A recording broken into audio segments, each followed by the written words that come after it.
My name is Vorak, and I have witnessed many stupid things in my 400 years of existence, but nothing, and I mean absolutely nothing, prepared me for the day a small, pink, pathetically fragile human made the dread Emperor Cactos bow like a scared youngling. Let me back up a bit. You see, I work as a combat coordinator for the Galactic Arena of Supremacy. Fancy name, right? Well, it's basically a coliseum where the galaxy's most dangerous beings come to prove who can tear apart whom in the most spectacular fashion possible. Think of it as entertainment for those of us who find regular sports boring. On this particular rotation, we had received what I initially thought was a prank application. A human, a single solitary human, wanted to register for the arena. Now, humans have been part of the galactic community for roughly 50 of their years, and their reputation was, well, let's just say it wasn't terrifying. They were known for being decent diplomats, excellent at making weird fermented beverages, and absolutely fantastic at dying in creative ways during their so-called action movies. Boss, my assistant Griselda said, her 3 eyes blinking in rapid succession, which meant she was either confused or about to sneeze acid. There's a human here. She says she wants a fight in the championship bracket. I nearly choked on my morning bowl of liquid nitrogen. A human in the championship bracket? Did she hit her head on something? Maybe multiple somethings? Griselda shrugged, which was quite a sight considering she had 17 shoulders. She seemed serious. Very serious, actually, almost scary serious. Now, you have to understand the championship bracket. This wasn't some casual weekend brawl between miners and cargo haulers. This was where beings like Moras the Bone Crusher competed. Moras stood 12 foot tall, had skin harder than battle-grade ceramics, and could bench press a small moon. Last season, he literally punched a mountain into dust just to warm up. Then there was Quillrat the Venom Queen, whose very breath could dissolve titanium, and whose claws secreted a toxin so potent that just looking at her funny could cause most species to develop instant paralysis. She once killed an entire battalion of Kronar warriors by simply yawning in their general direction. And of course, the current reigning champion, Cacto the Dread Emperor. 6 arms, each the size of a tree trunk, covered in scales that had never been penetrated by any known weapon. He had mandibles that could snap through starship hulls, and his roar had been measured at frequencies that could shatter planets. In his 3-year reign, he had never once been forced to use his full strength, and most opponents surrendered the moment they saw him flex. Send her in, I said, figuring I could at least get a good laugh before rejecting her application. This should be amusing. The human who walked into my office was not what I expected. I had been prepared for some hulking brute, maybe someone who had undergone extensive genetic modification or cybernetic enhancement. Instead, I got someone who looked like she weighed maybe 60 kilograms soaking wet, stood barely over 5 foot tall, and appeared to be composed primarily of freckles and determination. "Hello," she said, extending her hand in that bizarre human greeting ritual. "My name is Maya Patel. I'm here to register for your championship tournament." I stared at her for a long moment, waiting for the punchline. When none came, I realized she was serious. Completely, utterly, mind-bogglingly serious. "Miss Patel," I began, trying to keep my voice gentle. "Are you aware that the championship bracket is restricted to Class A combat species? Beings who can withstand pressures that would liquefy most planets. Creatures whose casual movements generate enough force to level cities." Maya nodded cheerfully.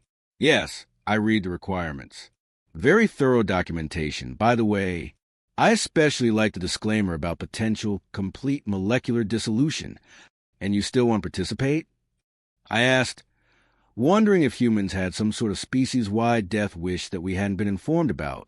"Absolutely," she said, her smile growing wider. "I have been training for this my whole life." Training, right. I had seen human training videos. They consisted mostly of lifting metal objects repeatedly and running in circles while sweating profusely. Very intimidating stuff. "Miss Patel," I said, leaning forward, "I'm going to be completely honest with you. The average life expectancy of a contestant in our championship bracket is approximately 4.7 seconds, and that's for species with natural armor plating and redundant organ systems. Humans have none of those advantages." "Oh, I know," Maya said, nodding sagely. That's exactly why this is going to be so interesting. The way she said interesting made my blood run cold. There was something in her tone, something in her eyes, that suggested she knew something the rest of us didn't. But what could a human possibly know that the combined database of galactic combat knowledge had missed? Fine, I said, pulling up the registration forms. But I'm going to need you to sign approximately 47 different death waivers, and I highly recommend recording a final message for your family, because you are going to be little more than a biological smear on the arena floor within the first few minutes. Maya signed the papers with disturbing enthusiasm, humming what I later learned was something called a show tune. When she finished, she looked up at me with those unervingly bright human eyes and asked, "When do I get to meet my fellow competitors?" "Tomorrow," I said. "We have a traditional pre-tournament gathering, where contestants size each other up, make threats, occasionally engage in preliminary dismemberment. Standard stuff." "Wonderful," Maya said, clapping her hands together. "I can't wait to make new friends." She wanted to make friends with beings whose idea of small talk involved discussing the most efficient ways to remove spinal columns. The next day, I arrived at the gathering hall early, partly out of professional obligation, and partly because I wanted to see exactly how quickly Maya would flee once she got a good look at what she was up against. The hall was already buzzing with the usual pre-tournament energy. Morass was bench-pressing a hover tank, while casually threatening to use Quillrath the Skull as a drinking cup. Quillrath, for a part, was sharpening her claws on a block of weapons-grade dural, while describing in vivid detail what she planned to do with Morass' internal organs. And then there was Cacto. The Dread Emperor didn't need to do anything threatening. He simply existed, and existing the round it became a significantly more terrifying prospect. He stood in the center of the hall, arms crossed, radiating an aura of barely contained violence that made even the ventilation system nervous. "Where's the human?" Morass bellowed, his voice causing several of the smaller spectators to dive for cover.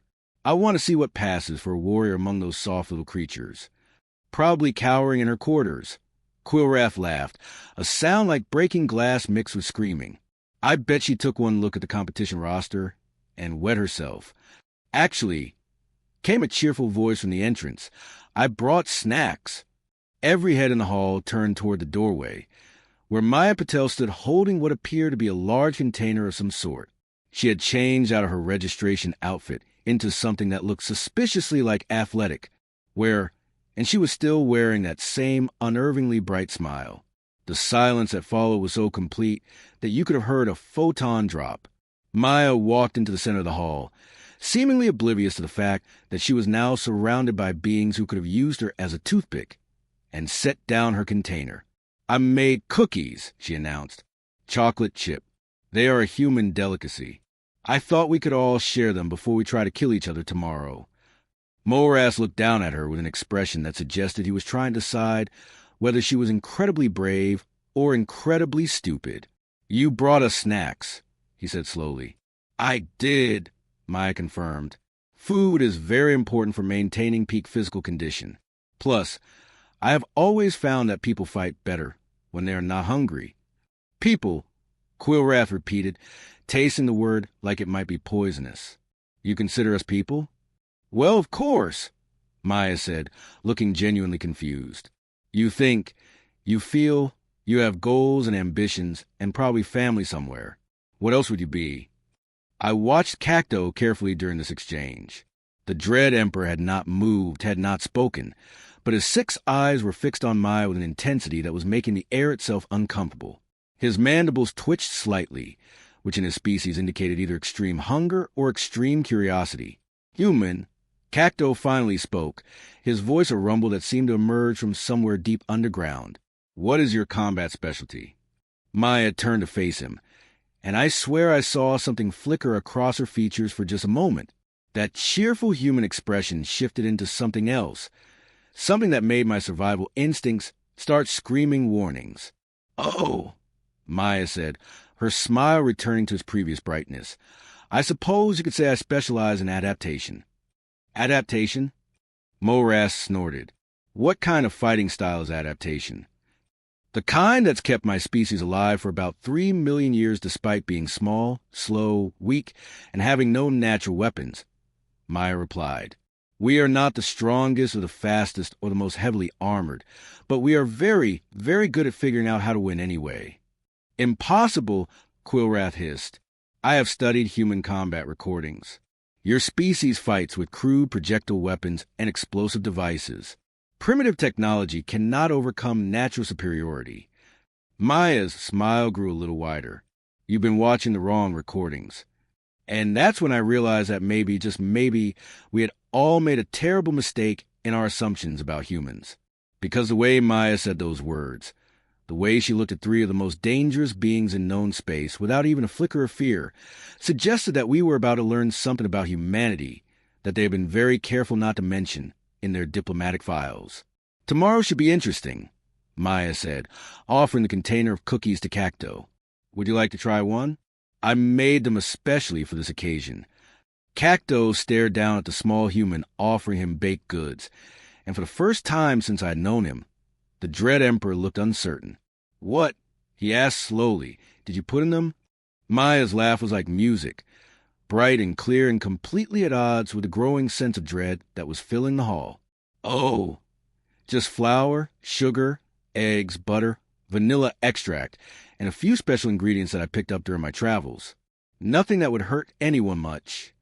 The way she said much made everyone in the hall take a collective step backward. Everyone except Cacto.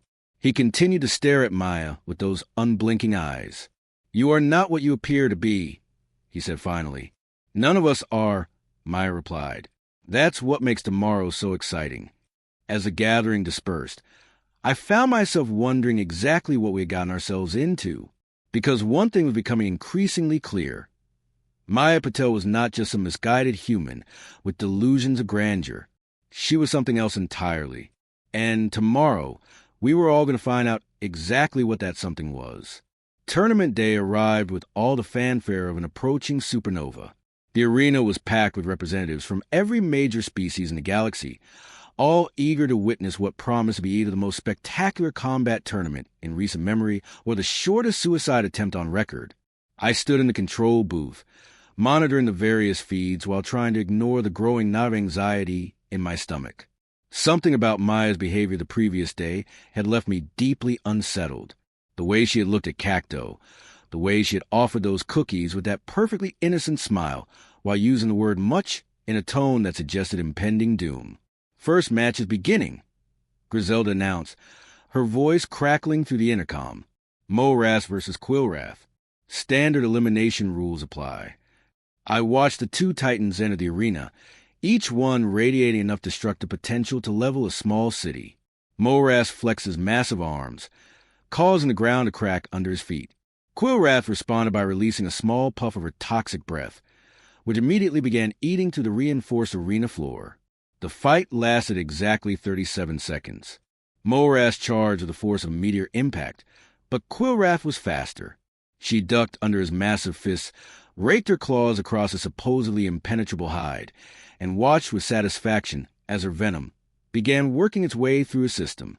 Morass managed one final, desperate swing before collapsing like a felled mountain. "Winner, Quillrath the Venom Queen," I announced, trying to keep the professional excitement in my voice while privately wondering how Maya intended to survive even 5 seconds against that level of lethality. "Next match," Griselda said, "Maya Patel versus Thraken the Soul Render." I had almost forgotten about Thraken. He was what you might call a dark horse competitor. If dark horses were 15 foot tall, had 4 arms ending in energy blade projectors, and could phase in and out of physical reality at will.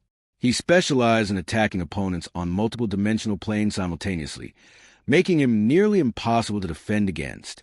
Maya entered the arena wearing what appeared to be standard human athletic clothing, and carrying nothing more threatening than a water bottle. She waved cheerfully at the crowd, many of whom were already placing bets on how many pieces she would be found in. Thraken materialized across from her in a display of crackling energy that left after images burned into the retinas of anyone foolish enough to look directly at him. His voice echoed from several dimensions at once as he spoke. "Human, I will grant you a swift death as a reward for your courage in facing me." "That's very thoughtful of you," Maya replied, taking a sip from her water bottle. "But I was hoping we could make this interesting."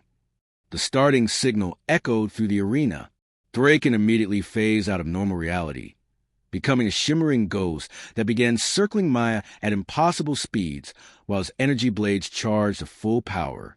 It was a technique that had never failed him, one that allowed him to attack from angles that didn't technically exist in standard three-dimensional space. Maya stood perfectly still in the center of the arena, tracking Thraken's movement with her eyes while maintaining that same pleasant smile. She appeared to be doing nothing more threatening than hydrating. Thraken struck from 4 different dimensional planes simultaneously, his energy blades converging on Maya's position with enough force to cut through a battleship's hull. The crowd held its collective breath, waiting for the inevitable spray of human particles. Instead, Maya simply wasn't there anymore. She had moved, maybe 6 inches to the left, but somehow that tiny adjustment had caused all 4 energy blades to miss completely. Thraken's momentum carried him through his attack, leaving him momentarily solid and vulnerable as his phasing ability recharged. That was when Maya moved. What happened next defied every law of physics, biology, and common sense that I thought I understood. Maya didn't run toward Thraken. She didn't leap or jump or activate some hidden weapon. She simply took 3 steps, moving with a casual grace that somehow carried her across 20 feet of arena floor in the time it took me to blink. Her hand touched Thraken's chest, just above where his primary heart would be located. There was no visible impact, no flash of energy, no dramatic explosion. Just a gentle pat, like she was greeting an old friend. Thraken looked down at her hand, then up at her face, his multiple eyes widening in what I recognized as absolute terror. "Impossible," he whispered across several dimensions simultaneously. "You are not possible." "I'm really very possible," Maya said gently. "I'm just not what you expected." Thraken collapsed.